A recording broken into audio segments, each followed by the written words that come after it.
Bien, pues bienvenidos sean nuevamente a otro video de nuevamente otra reflexión. Previamente habíamos hablado sobre H.G. Wells acerca de su obra la Guerra de los Mundos y hoy vamos a viajar a Estados Unidos y vamos a hablar concretamente de Edgar Allan Poe, ¿no? Esta antología es por parte de Editores Mexicanos Unidos y realmente es una edición que recomiendo bastante, ya que se incluyen 16 de los relatos de Edgar Allan Poe, aparte de un prólogo donde explica muy bien, con muy buenos detalles, el tema de la vida, de la infancia, la madurez de Edgar Allan Poe, sus géneros literarios, etcétera. Entonces, esto al final, bueno, lo recomendaré como parte de la calificación. Pero bueno, Edgar Allan Poe. Primero hay que entender quién es Edgar Allan Poe, así como veníamos haciendo, ¿no? Lo dicho, es un escritor estadounidense más allá de los años, que sinceramente no sé en qué año murió, en qué año nació, esos son datos biográficos que no vienen al tema. Pero lo más interesante es ver cómo surge la figura de Poe, porque realmente Poe se muere su padre y lo adopta su padre adoptivo de nombre John Allan, un tipo rico que no le sobra nada y lo mete a la escuela, ¿no?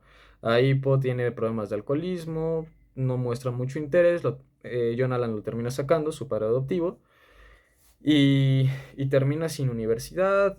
Hay mucha confrontación entre estos dos, luego de ahí se separan, ¿no? Posteriormente Poe entra incluso al ejército estadounidense, que tiene un desarrollo fantástico y lo terminan ascendiendo a sargento mayor, un tema nada menor, ¿no? Pero claro, no le empieza a gustar y busca reconciliarse con su padre adoptivo John Allan. Y John Allan le dice, ok, vamos a reconciliarnos con una condición, métete a la Universidad Militar de West Point. ¿Ok? Edgar Allan Poe se mete, pero después de mucho tiempo, ve que pues ese es muy radical, los horarios son muy estrictos, entonces no le empieza a gustar. Pero para esto, en la Universidad Militar de West Point, Edgar Allan Poe ya empieza a escribir y empieza a crecer en cuestiones de dotes literarias, ¿no? Después él se hace expulsar porque no le gusta, se hace expulsar, nuevamente tiene una confrontación con John Allan, se separan. Entonces, por eso, por más que su padre tío sea rico, en esta confrontación que los lleva a una separación prematura, justamente a lo largo de la vida de Poe tuvo dos problemas, el tema del alcoholismo, que lo vamos a ver más adelante, y el tema de la pobreza. Fueron dos temas inherentes en Allan Poe. Ahora, pero cuando él sale de West Point, ya tenía estas cosas literarias, ¿no? Ya tenía ciertos atributos que lo hacían es brillar. Empieza a publicar en periódicos, etcétera, se empieza a ser un poco más famoso y como tal es muy interesante porque él pone de moda en los Estados Unidos el género del cuento corto, que ya nosotros lo conocemos como el cuento contemporáneo, que si buscamos quiénes son los representantes del cuento contemporáneo, bueno, en Estados Unidos es Poe, pero a nivel global es Edgar Allan Poe, Guy de Mausapant y el ruso Anton Chekhov, ¿no? Esos tres como grandes literarios en la parte del cuento contemporáneo. Es interesante porque Poe defiende el género del cuento como la antítesis de la poesía. Porque dice, ok, la poesía es lo bello, es embellecer el dolor mismo. Ok, eso dejémoslo para la poesía, ¿no? Que podemos entrar en un tema de controversia, que si la poesía moderna, la antigua, ¿no? Por ahí cuando veamos poesía con Baudelaire, vamos a ver cómo la poesía es todo, ¿no? Porque se puede escribir en verso, en prosa, de hecho un texto como este se puede catalogar como poesía, pero bueno, en términos generales, Poe dice la poesía como tal en verso busca lo bello. El cuento no. El cuento busca impactar al lector. ¿Con qué? Con terror, con lo psicológico, con el horror, con las emociones, los sentimientos. Con todo eso busca impactar. No me importa que sea bello. Y de hecho es interesante porque Poe dice, y el proceso de leer un cuento al lector le tiene que llevar de 1 a 2 horas. Y claro, para nosotros es demasiado, ¿no? Tal vez un cuento se lee en 30 minutos.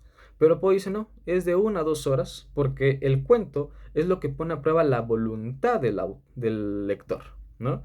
Y son momentos donde el lector tiene que poner también su propia mente, su propia magia para hacerlo largo, ¿no? Meterle sentimientos, meterle como si yo fuera parte de esa trama que vamos a ver ahorita con los textos, Paul lo hace fantástico. Para mí es el mejor que lo logra interpretar. Pero bueno, teniendo esto, ahora sí ya tenemos algunos elementos para hacer quién es Poe. Y ya nada más para cerrar esta mini biografía.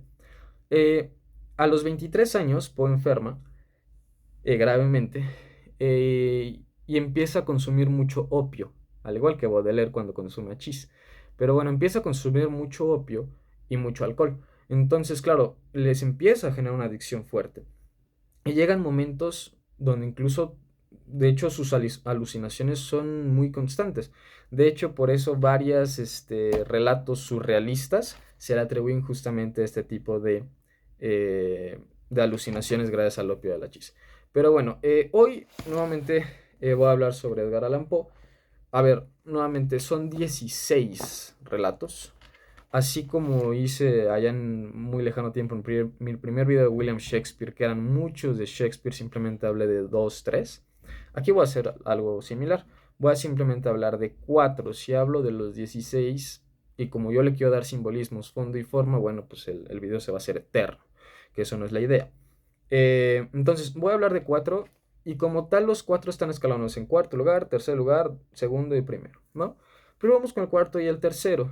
Primero, una vista macro de qué vamos a ver.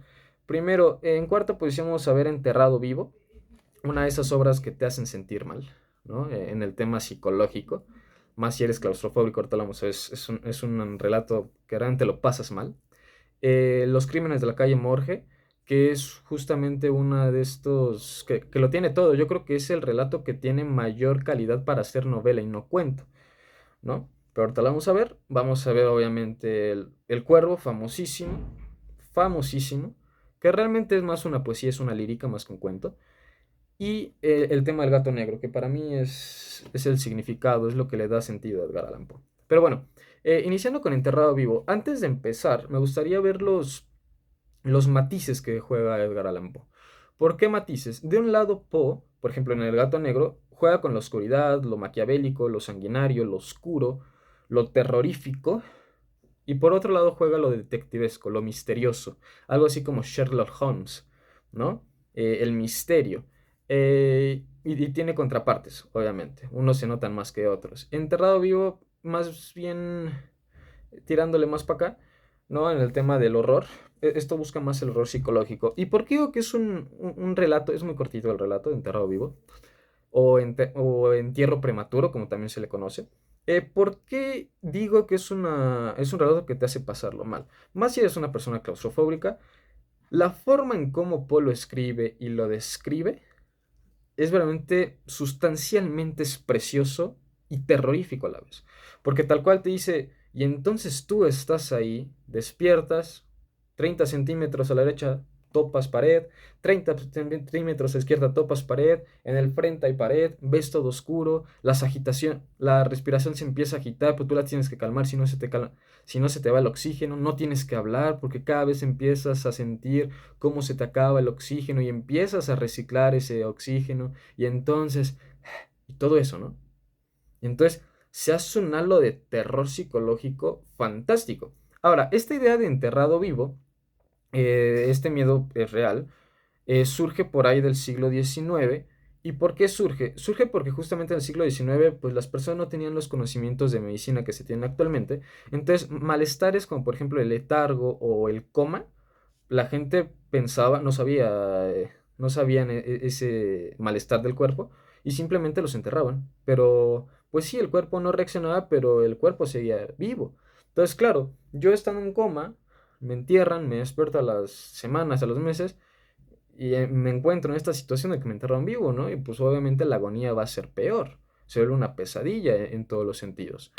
De ahí viene, y justamente el protagonista tiene una enfermedad que si no mal recuerdo es catalepsia, que justamente te hace ver, justamente el cuerpo no responde así como un coma, pero aparte te da esta parte de que te vuelves pálido, parecía que todos los síntomas dicen que estás muerto, y entonces, claro, el protagonista empieza a tener ese miedo constante de decir, no quiero que me entierren vivo. O sea, yo tengo este malestar, incluso dice, y ya lo he hablado con mis familiares para que como pase eso no me entierren, y si me entierren, que me entierren en un ataúd, donde tenga mis pasadizos secretos para salirme, o sea, tener un plan de contingencia para poder salirme, ¿no? En caso de que me entierren vivo.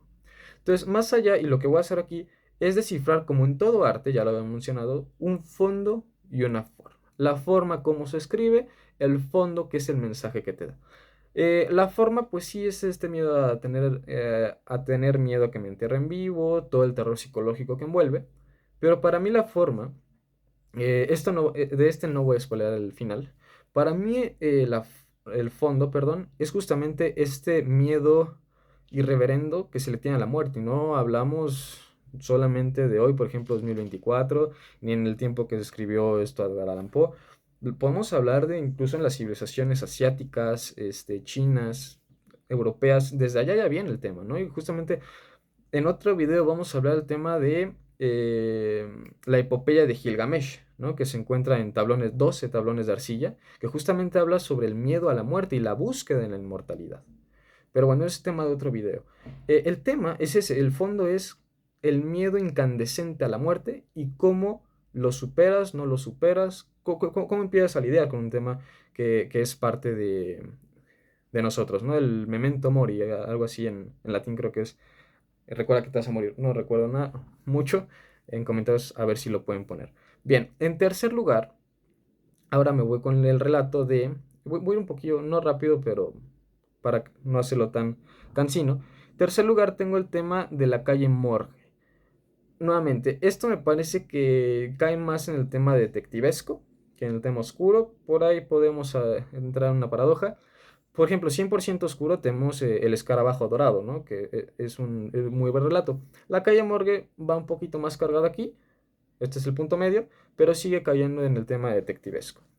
A ver, en cuestión de resumen, pues es de eso, es de un crimen, ¿no? Al inicio matan brutalmente a dos mujeres y pues llega el detective, ¿no? Empieza a decir, pues a ver, vamos a buscar quién o quiénes, no descarto que sean varios porque pues claramente eso fue un asesinato brutal. ¿Y por qué digo que este cuento, bueno, y de eso va la historia, ¿eh? O sea, es así como un Sherlock Holmes buscando a los crímenes, buscando las pistas, salvando a los inocentes, buscando enlazar cabos, es tal cual un muy detectivesco. Pero para mí este relato no tendría que ser un cuento. Tendríamos que regresar al tiempo de decirle a Poe, mi amigo, no lo hagas como cuento, hazlo como una novela, porque esto de Ari tiene muchos detalles para hacerlos como una novela, porque lo tiene todo, o sea, tiene muchos personajes que le dan sentido a la historia y le dan justamente esta trama tanto de oscuridad en el tema del asesinato como más cargado a lo detectivesco, ¿no? Nuevamente, el fondo y forma. El fondo, pues podemos hablar nuevamente simplemente del tema del detective, ¿no? Un tema muy sencillo, pero muy interesante, cómo va buscando. Y el fondo, y aquí sí voy a meter spoilers, y los demás también. eh, Al final es un giro de 180 grados, porque al final el verdadero asesino no es un humano, termina siendo un orangután. Un orangután que termina asesinando, se le escapó a su dueño y termina asesinando grotescamente a estas dos mujeres, ¿no? Entonces, claro, así como con H.G. Wells, en forma, pues sí, un orangután las mató. Pues sí, en la guerra de los dos mundos, pues sí, extraterrestres invadieron. Pero el fondo, ¿cuál fue el fondo allá con Wills? No eran los extraterrestres, era la crítica a un sistema imperialista. Acá que tenemos con el orangután, para mí, para mí refleja la brutalidad del ser humano. Porque uno dice, al final de cuentas, por más razonables y colonizados que estemos, humanizados, el ser humano, al final de cuentas, terminamos siendo un demonio violento, que en momentos de eso, de que nos agarra a nuestro trance violento, perdemos la razón y lo vamos a ver con el gato negro y lo vamos a ver con la frase final. Somos humanos, pero ¿hasta qué punto somos humanos? ¿Hasta qué punto somos razonables? Pareciera que la violencia es la que nos termina gobernando. ¿Ok? Entonces, estos dos muy recomendables, Enterrado Vivo muy cortito, Morgue más grueso y nos gustaría que fuera mucho más extenso. Pero bueno, ahora sí, donde yo quiero hacer hincapié, esto simplemente fue revisarlo superficialmente, estos me voy a llevar un poco más de tiempo, no tanto, espero. Para mí estos dos son los que, para mí son mis favoritos de Edgar Allan Poe. Cuando me dicen Edgar Allan Poe, me recuerdo de estos dos grandes relatos, uno poesía, como bien lo dije, uno más lírica y otro pues más un relato. Muchos tienen como la obra top de Poe al Cuervo. Yo difiero porque para mí el Cuervo es el segundo por detrás del Gato Negro. Pero bueno, vamos a hablar justamente de mi top 2. El segundo lugar es justamente para el Cuervo, una lírica. Realmente son 4 o 5 páginas y realmente si lo revisamos es un relato lírico muy sencillo. O sea, no es como por ejemplo La calle Morgue que tiene personajes principales, secundarios, hay un clímax, te empieza a poner nervioso la trama, te empieza a envolver, te empieza a... No, aquí es muy sencillo. Desde la duración, que son 5 6 4 páginas, es muy sencillo.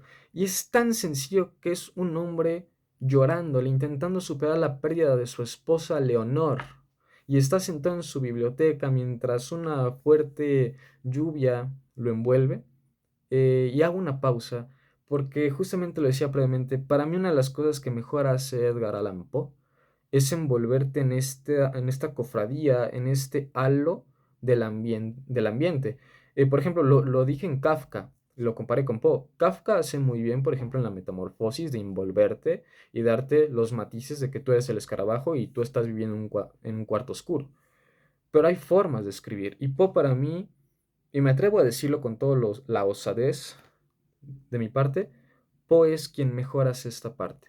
Es el mejor autor que he leído, que te envuelve en los matices, porque no es lo mismo que un autor te escriba y entonces la lluvia acechaba en mi cuarto, a que Poe te diga y entonces las lágrimas del sepulcro azotaban a mi ventana y cada gota sentía un temblor en mi corazón que me hacía agitar perpetuamente. O sea, y así lo hace no solo en El Cuervo, sino en El Gato Negro. En todas sus obras mantiene ese matiz de envolverte en ese halo y más allá que sentirte el protagonista, te hace sentir en ese ambiente. Y empiezas a valorar las cosas distintas, empiezas sensorialmente a leer y a disfrutar el proceso. Pero bueno, entonces está en su biblioteca, hay una fuerte lluvia, hasta que entra bueno, tocan, él piensa que es un visitante, luego entra un cuervo por la ventana con un poco de ironía, ¿no? El cuervo se para en la estatua de Palas, que sabemos que es Atenea, la diosa de la guerra y de la sabiduría. eh, y ahí, irónicamente, el protagonista pues le hace una pregunta, ¿no? Oye, tú cuervo, ¿qué haces aquí, no? Pero lo interesante es que el cuervo a cada pregunta responde nunca, jamás, ¿ok? Y entonces, claro, al principio pues le causa por qué hablas, etcétera, pero luego le empieza en su agonía, en su tristeza, le empieza a preguntar, dime, cuervo de la noche, ¿acaso volveré a ver a mi querida Leonor? Y nuevamente el cuervo simplemente responde, nunca más. Entonces, es un diálogo, simplemente porque el cuervo contesta nunca más, me suena más un monólogo, pero bueno, un diálogo donde cada pregunta que hace el protagonista, con cada pregunta se vuelve haciendo más y más y más profunda y el cuervo simplemente pregunta nunca más, ¿no? Desde, dime, cuervo de la noche, si allá en el cielo estará un ángel acariciando los brazos de mi querida Leonor, nunca más, ¿no? Hasta que dice, tú, mensajero del diablo, vete de mi alcoba, nunca más, ¿no? Y entonces empieza a desesperar el protagonista, hasta el punto donde, y tal cual, voy a intentar parafrasear, dice, al final es, y entonces ahí sigue parado el cuervo sobre la estatua de Palas, con sus ojos adormilados de un demonio, y sigue diciendo que el cuervo está ahí, y lo importante es, y mi sombra quedará atormentada aquí para no volver a salir nunca más. Pero bueno, para no parafrasear y simplemente la última parte, tal cual lo dice así el protagonista y lo cito, dice, y mi alma, del fondo de esa sombra que flota sobre el suelo, no podrá levantarse nunca más. Es bien interesante esto. Yo recomiendo, de hecho hay una adaptación teatral, pero yo recomiendo leer a ver, obviamente en español, claramente para entender, pero también recomiendo leerlo en el tema del inglés, porque más allá del entendimiento, de tal, como fue la lengua donde lo escribió Poe, y como bien lo dijo, es una poesía lírica, en inglés le da un toque de rima fantástico. ¿No? Cada vez que responde el cuervo no es un simplemente nunca más, es un nevermore. Entonces, claro, en cada nevermore, como que, y en la representación teatral, cada Nevermore, como que los tambores tocan y te hacen sentir ahí. Pero en la representación del inglés, cada vez que lo hace pareciera que la historia toma un sentido mayor y te hace sentir más la desesperación. Decía el cuervo, habla otra cosa, carajo. ¿No? Entonces, nuevamente en inglés, por ejemplo, no sé, algo, por ejemplo, no sé, dice, ¿cuándo volveré? Solo quiero ver a mi esposa, ¿no? O sea, I only saw my wife. Y el cuervo, nevermore. Entonces, ese nevermore, les digo, le da una rima y le da una prosa fantástica y deleitosa. Nuevamente, fondo y forma. El fondo, ok, la visita de un cuervo, ya si nos metemos muy en simbolismos, el cuervo es el mensajero del diablo. Eso es otro tema. Pues sí, es una poesía, un tipo desesperado, y ahí cae en el fondo. Es justamente como una persona puede estar tan desesperada, tan doblegada por un dolor de la soledad, en este caso la pérdida de su querida esposa Leonor, que cae justamente en este abismo de agonía. ¿Ok? Y por eso se queda en el sepulcro de la sombra del cuerpo. Y dice, no voy a poder salir nunca más. Eso uno. Y justamente habla de la desesperación. El tema de que el cuervo se pose sobre la estatua de Palas no es ninguna coincidencia. Nuevamente, Palas, pues sabemos, es Atenea, diosa de que de la guerra, eso no importa, pero de la sabiduría. Entonces, claro, el mensaje que yo encuentro, la metáfora es claro, es como la desesperación, como el dolor se sobrepone encima de la razón. ¿Ok? El cuervo sobrepone al busto de Palas. Entonces, pues si tu dolor está por encima de la sabiduría, y ahí te vas a quedar, nunca vas a volver, never more.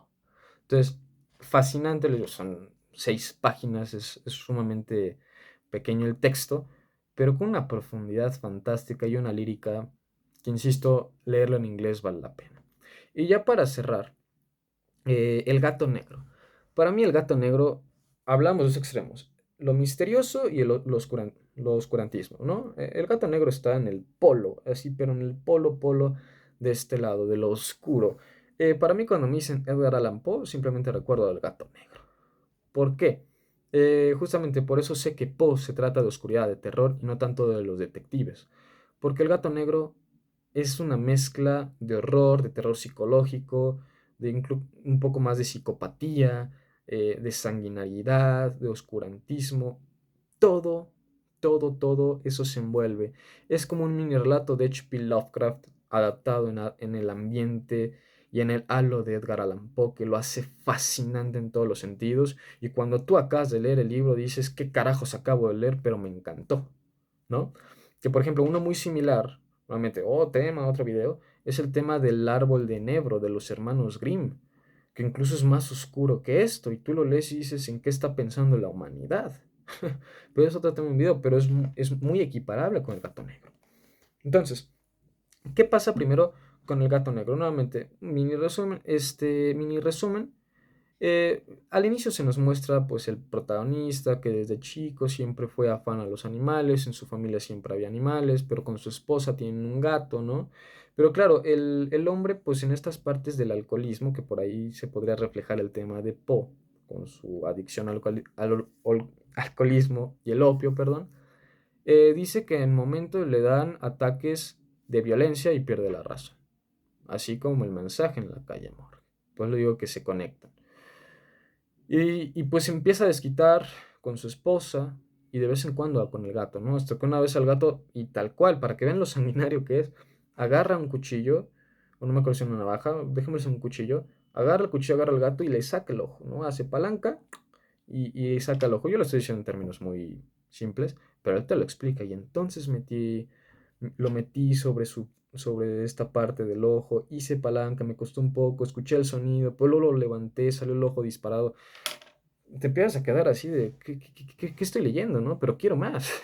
Y no un tema enfermero, sino un tema de que está tan bien escrito que hace que lo malo, como la poesía, en la poesía es el embelezamiento del dolor, aquí es el embelezamiento del sufrimiento y del terror. Por eso Edgar Allan Poe me parece un maestro. Entonces, y posteriormente, en otro ataque, amarra al gato con una soga en su cuello y lo ata a un árbol y termina ahorcando, ¿no? Luego empieza una serie de catástrofes, se le quema la casa, etcétera. Pero de ahí lo importante es estos ataques de manía, de violencia que tienen, ¿no? Por ejemplo, luego en una taberna encuentra otro gato muy parecido a su gato negro, ¿no? Y claro, le empieza a agarrar odio, ¿no? Porque no me gusta que te parezca, etcétera. El gato es muy cariñoso con él, pero él no quiere. Nuevamente, cuando le dan sus ataques de alcoholismo, empieza a perder la razón. Nuevamente, el cuervo negro encima de la estatua de Palas, como la desesperación, todos estos sentimientos se sobreponen a la razón, ¿no? Empieza a perder la razón y en un intento de matar a este gato, con un hacha termina matando a su esposa, ¿no? Se lo clava aquí el hacha y la termina matando. Claro, él en su momento se espanta y es muy curioso ver cómo cuando acaban estos ataques de desesperación, él se arrepiente. Él se arrepiente, empieza a llorar, dice cómo lo hice, etcétera, pero vuelve a tomar y dice qué bueno que lo hice, voy por otro, ¿no? Y así se sigue. Y es un monólogo entre sí mismo, una lucha desesperada entre su manía asesina y la desesperación, que siempre lo asesino va por un escalón arriba, ¿no? Y al final, pues no tiene otra que pues cortar a su esposa de tal forma que sea un bulto y enterrarlo en la pared, ¿no? Y ya sepulta la pared. Entonces, claro, entierra a su esposa en la pared. Luego la policía viene, investiga, y justamente ya cuando se va, ¿no? El protagonista le dice a la policía, sí, y esta casa es de un muy buen material, ¿no? Y cuando toca, sí, se escucha un gemido, abren, ahí está la esposa muerta, llena de sangre, hace todo. Es un texto no tan largo, no tan corto, no recuerdo cuántas páginas, tal vez unas 20 a lo mucho. Y fondo y forma. Otra vez, podemos hablar del tema de la forma, pues sí, es una historia de un tipo desesperado que tiene ataques injustificables contra su esposa, contra los gatos, y nuevamente caeríamos en esta psicopatía.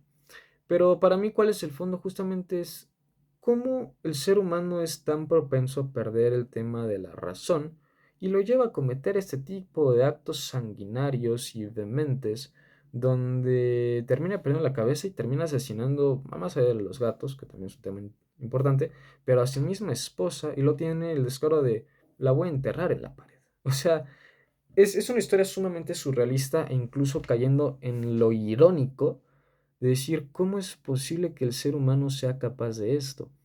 Y creo que Poe nos muestra esta verdad del ser humano y una verdad que de hecho exploran otros autores, como por ejemplo con el Marqués de Sade. eh, Creo que Poe se queda corto, pero esa no era la idea. Poe justamente lo dice en su cuento, mi idea es crear terror psicológico y esto lo logra de manera perfecta. Y nuevamente, ¿por qué para mí el gato negro es el número uno? No es que sea psicópata ni que me gusten estas cosas para nada, pero para mí la forma en cómo está escrita, el cómo te envuelve en el ambiente del gato negro, en cómo te mete en la piel de la misma desesperación en la que voy a hacer, aquí está mi esposa muerta, ¿qué rayos voy a hacer? Es fascinante, o sea, yo nuevamente creo que sus relatos son más por un tema, obviamente el desarrollo es fantástico, pero para mí Poe lo que tiene es esta parte de la escenografía, de hacerte un 360 grados de una página y envolverte y describirte paso por paso, la luz, el clima, los efectos sensoriales que ves, todo eso para mí son cosas fascinantes de Edgar Allan Poe, que lo hace un autor, insisto, sumamente agradable de leer, por más que se trate de un terror psicológico y un terror incluso este, loco, como por ejemplo con el gato negro. De todos modos, insisto, el gato negro no es como por ejemplo con el Marqués de Sade, que lees algunas cosas y la pasas mal, dices, me das con la humanidad, o sea, yo no quiero leer esto. El gato negro no. Tú lees el gato negro y quedas fascinado, no en el tema voy a ir a matar un gato, no. En el tema, me acabo de echar un relato de 20 páginas, sanguinario, de maldad pura, y lo disfruté, porque hace ver a la maldad como algo posible, no aspiracionalmente, sino como algo disfrutable, ¿no? Ya para acabar, porque ya se hizo un poquito largo, calificación, yo sí le voy a dar como tal, por la edición y por eso, las 5 estrellas de 5 estrellas, no estamos hablando de cualquier cosa. Nuevamente, eso es una edición sumamente recomendable de Editores Mexicanos Unidos. Son 16 relatos, ninguno defrauda, todos tienen sus cositas. Insisto, el prólogo está muy bien explicado desde la infancia hasta los géneros literarios de Edgar Allan Poe, su ambiente, todo, su ambiente de la época, todo está muy bien explicado. Y la traducción, porque no es por hacer bulla, pero por ejemplo he leído El Cuervo en la edición, por ejemplo, por Rúa o en otras ediciones, y no están tan bien traducidos, por ese tema que como es una poesía en lírica, pues el traducir al español se pierde el ritmo, pero a veces las traducciones son malas. Pero aquí, más allá del ritmo, la traducción es muy buena. No se pierde en ningún momento. Pues sí, obviamente la rima sí, porque el inglés siempre, pues si está escrito en su natal inglés, pues la rima es en inglés. Pero de todos modos, la traducción le hace sentido. Entonces, si le doy las 5 estrellas de 5 estrellas, nuevamente 100% recomendable. Yo se los recomiendo mucho. De estas 4, la que quieran no se van a defraudar. Y sería un apetitivo para ingresar a todas las narraciones tal cual extraordinarias de Edgar Allan Poe. Y para cerrar la frase, el video con una frase, la frase que me gusta es una que dice justamente Goethe, el autor de Fausto, que es, y aquí la tengo antes de que no la vaya a decir mal, es justamente Goethe y es, el infierno es un estado del ser. Y de hecho esta frase me parece que la acuña justamente en el Fausto. Que bueno, esa reseña es bastante larga. Luego veremos cuando la traigo. Pero bueno, el infierno es un estado del ser. Lo pone justamente, lo acuña en Fausto, por algo será cuando lo veamos. Y justamente me parece que queda perfecto. No importa qué tan razonable, qué tan humano sea el humano, siempre tiende a tener esta parte demoníaca. Siempre hay un demonio en medio, adentro, perdón, del ser humano. ¿Cuándo es cuando ese demonio sale? Cuando la persona se muere. Cuando la persona se muere es verdaderamente cuando el demonio que todos traemos en medio, porque ahí todos traemos el demonio en medio. Y luego me gustaría traer un video explicativo con varias ramas biográficas de que realmente el diablo es una figura interesante y no como nos lo pinta Hollywood, como una parte demoníaca, una sátira. No, no, no, eso no. Realmente hablar del diablo es hablar de uno mismo, porque adentro de nosotros no es que haya un diablo, pero hay un demonio interno que tenemos. Y por eso lo vemos en el gato negro, por eso lo vemos en la calle, en los crímenes de la calle Morgue, encarnizado en el orangután, eh, un poco ahí en el cuervo transformado en la desesperación, porque esos son los demonios internos. Y por eso para mí la frase queda muy bien, que es nuevamente, el infierno es un estado del ser. Así como estados de felicidad, tristeza, etcétera, es un estado del ser, el infierno, pero más que el infierno es un estado del alma. Me gustaría corregirlo. Pero bueno, es de Goethe, nuevamente Edgar Allan Poe, 100% recomendado. Cualquier relato no va a defraudar, nada más hay que ver en qué caemos, si en lo misterioso o en lo de oscuridad y terror psicológico. Gracias.